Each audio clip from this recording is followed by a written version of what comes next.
Hi all. Anandi ఇక ఆదిత్యకి తినిపిస్తూ ఉంటే ఇక జీవన అలేఖ్య ఇద్దరు అలానే చూస్తూ ఉంటారు. ఇక ఆనంది ప్రేమతో ఆదిత్యకి దగ్గరగా వచ్చి తినిపిస్తూ ఉంటుంది. ఇక ఆదిత్య ఆనందపడుతూ ఉంటాడు. ఇక తినిపించినాక ఆదిత్య వాటర్ తాగి ఆనంది నువ్వు తిన్నావా అని చెప్పి అడుగుతుంటే, అయ్యో మీరు తిన్నాకనే కదా నేను తింటాను, మీరు తినకుండా నేనెట్లా తింటాను ఆదిత్య గారు అని అంటుంటే, నువ్వు కూడా తిను ఆనంది అని ఆదిత్య అంటుంటే, నేను మీకు తినిపించాను కదా, మీరు నాకు తినిపించండి అని ఆనంది అంటుంటే, ఇక ఒక్కసారిగా జీవన ఆదిత్య ఇద్దరు ఒక్కసారిగా ఆనంది వైపు చూస్తూ ఉంటారు. ఇక ఆదిత్య ఆలేఖ్య జీవన వైపు చూస్తూ ఉంటే, అయ్యో ఆదిత్య గారు ఆలేమనుకోరు ఆదిత్య గారు, మీరు నాకు తినిపించండి, వాళ్ళు నా దోస్తులే కదా, మీరేమైనా అనుకుంటారా అని చెప్పి అంటుంటే, ఇక ఇద్దరు ఒకేసారి లేదు అన్నట్టుగా తలూపుతుంటే, చూసారా జంట గుమ్మడికాయలాగా ఎలా తలూపారో, తినిపించండి ఆదిత్య గారు అని ఆనంది అంటుంటే, ఇక ఆదిత్య ప్రేమతో ఆనందికి తినిపిస్తూ ఉంటాడు. ఇక ఇద్దరు ఒకరికొకరు అలా తినిపించుకుంటూ ఉంటే జీవన అలేఖ్య ఇద్దరు ఆదిత్య ఆనంది వైపే చూస్తూ ఉంటారు. ఇక ఆదిత్య తినేసి భోజనంతో పుట్టంతా ఫుల్ అయిపోయింది.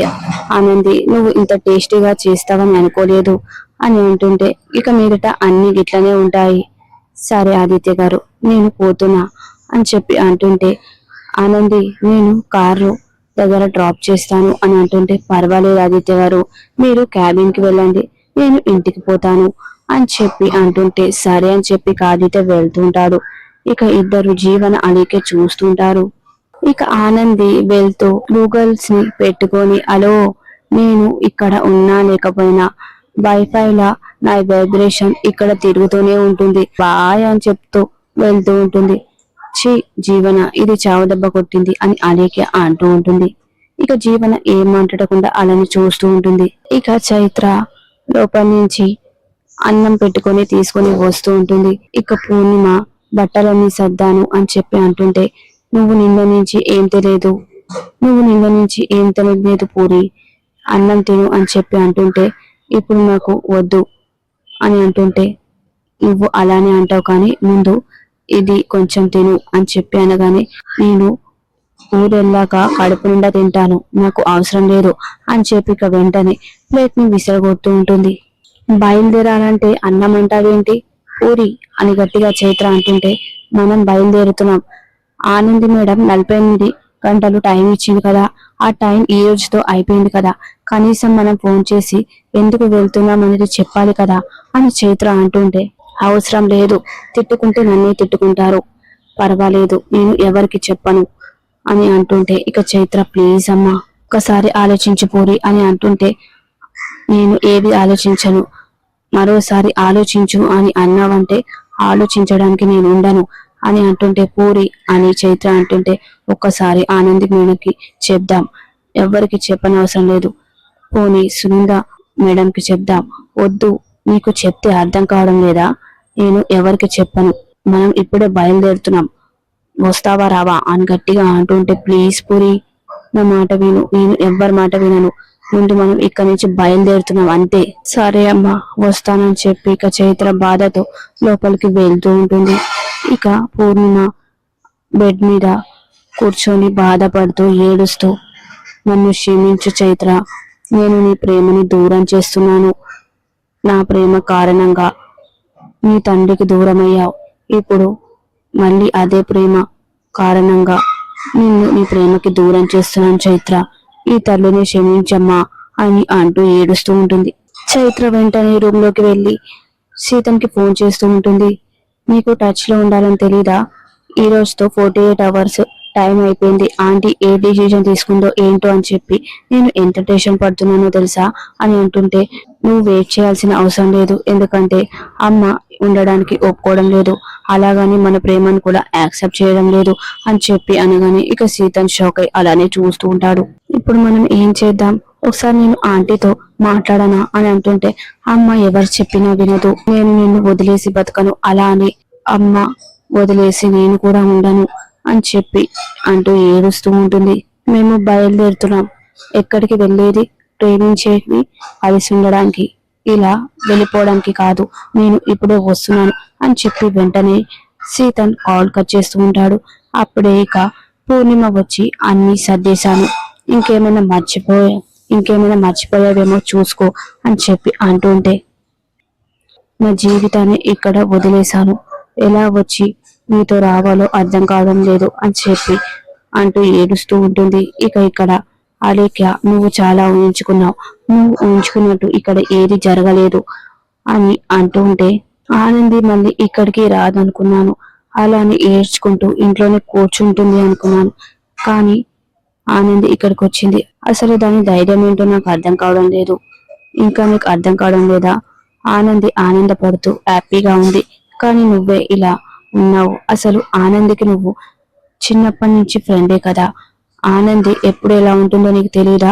ఆనంది వీక్ పాయింట్ ఏంటో నువ్వు కనిపెట్టలేకపోయావు అని అంటుంటే, ఇప్పుడు నన్ను అంటావేంటి? నిన్ను అనుకుంటే ఇంకెవరిని అనాలి?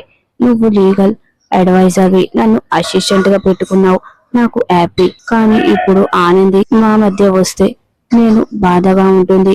ఇప్పుడు నువ్వు ఏదో ఒకటి చేయాలి. అది నవ్వలేక ఏడుస్తుంది, అది నీకు తెలియడం లేదు అని జీవన అంటుంటే, అది నవ్వలేక ఏడుస్తుందో మనల్ని ఏడిపిస్తుందో?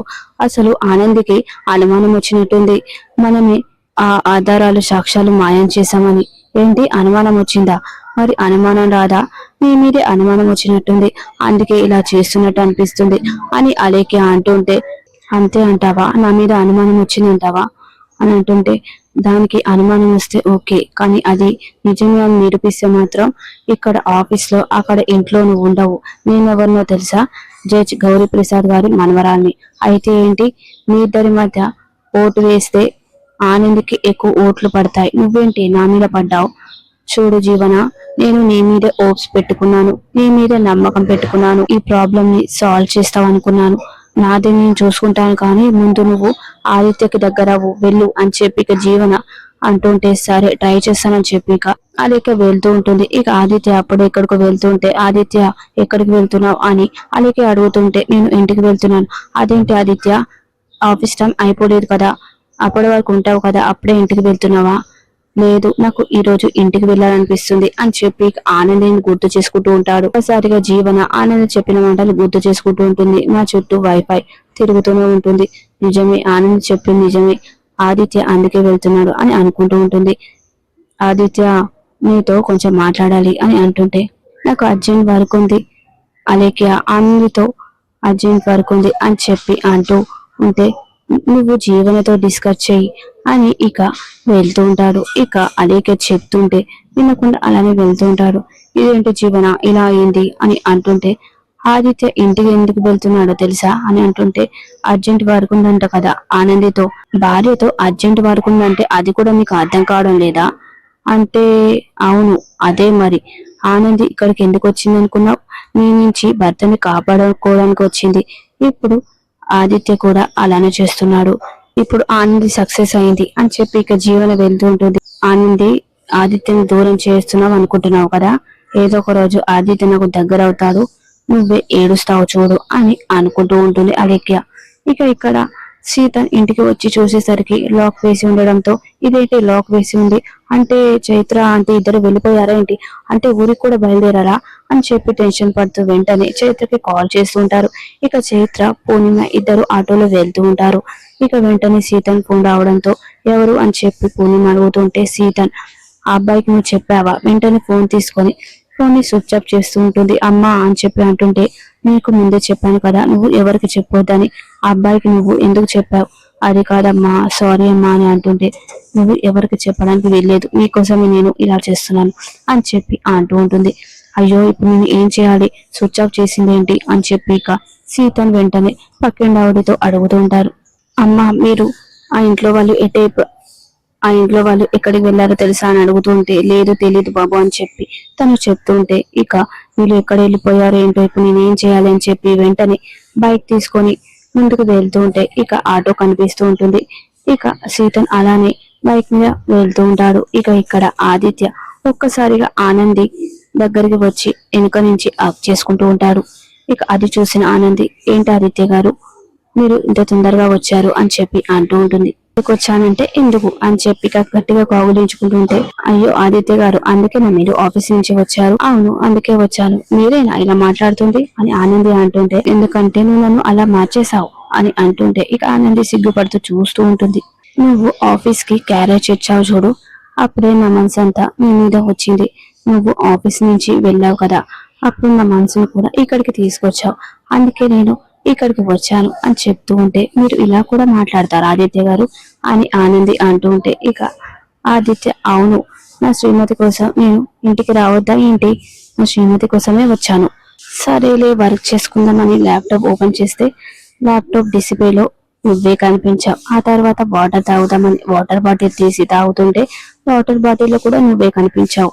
ఆ తర్వాత కట్టన్ తీసి చూస్తుంటే ఆకాశం కనిపించలేదు, అందులో కూడా అందంగా నీ ముఖమే కనిపించింది అని చెప్తూ ఉంటే ఇక ఆనంది సిగ్గుపడుతూ ఉంటుంది. తప్పిపోయిన నన్ను వెతుకుందామని అనుకున్నాను, మరి మీరు దొరికారా? అవును, దొరికాను. అలా దొరుక్కుంటూ ఇక్కడికి వచ్చాను అని చెప్పి అంటూ ఉంటాడు. ఈ రోజు నువ్వు ఆఫీస్కి రావడం, భోజనం తేవడం, భోజనం తినిపించడం, నా మీద నీకు ఇంత ప్రేమ ఉందని ఈ రోజు తెలిసింది ఆనంది. ఆ ప్రేమ నాకు మళ్ళీ కావాలి అని చెప్పి ఆనంది చేపట్టుకొని లాగుతూ ఇక తన కళ్ళలోకి చూస్తూ ఉంటాడు. ఇక ఆనంది కూడా ఆదిత్య వైపు చూస్తూ ఉంటుంది. ఇద్దరు ఒకరినొకరు అలానే చూసుకుంటూ ఉంటారు.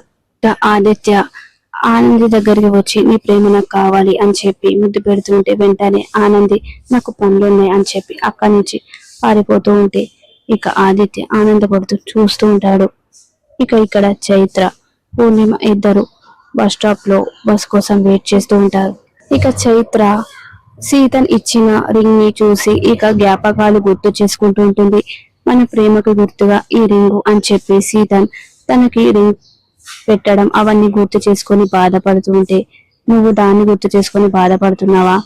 మనం బస్సు రాకుంటే ఆటోలో కూడా వెళ్దాం, ఇక్కడ నుంచి కాదు, ఈ జ్ఞాపకాల నుంచి దూరంగా వెళ్దాం అని అంటుంటే, నువ్వు జ్ఞాపకాల నుంచి దూరంగా వెళ్తున్నావు అంటున్నావు, కానీ నువ్వు ఆ మనిషి జ్ఞాపకాల నుంచి దూరంగా వెళ్ళిపోయావా? తనని మర్చిపోయావా? తన జ్ఞాపకాలు ఇంకా నీ చుట్టే ఉన్నాయి కదా, తన జ్ఞాపకం గుర్తుగా నేనే కదా. కొన్ని మనం జ్ఞాపకాలు మర్చిపోలేము, మన చుట్టే ఉంటాయి, మనతోనే వస్తాయి, మనం ఎంత దూరం వెళ్తే అంత దూరం వస్తాయి అని చెప్పి అంటూ ఉంటుంది.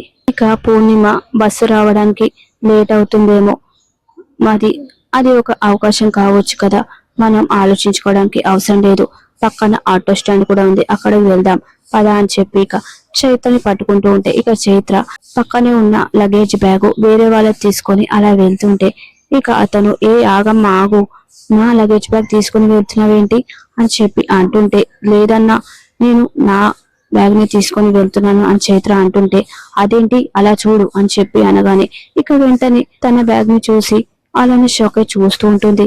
ఏంటి, దొంగతనం చేసావా?